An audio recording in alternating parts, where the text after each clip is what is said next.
chocolate of the white with Lucia. and Valeria. The ingredients are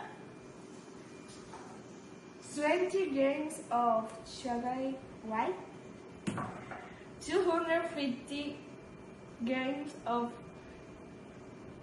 chocolate black, and 250 grams of yellow chocolate and 20 grams of cream of milk. first melt the chocolate. Delicious. After melting the chocolate, we're molding.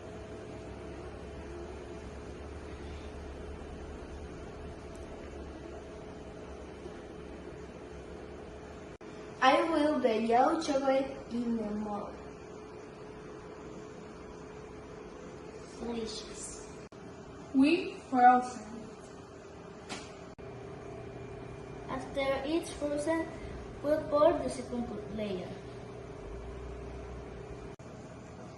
And dry frozen the second layer. And let's prepare the decoration. With cream of milk And chocolate white.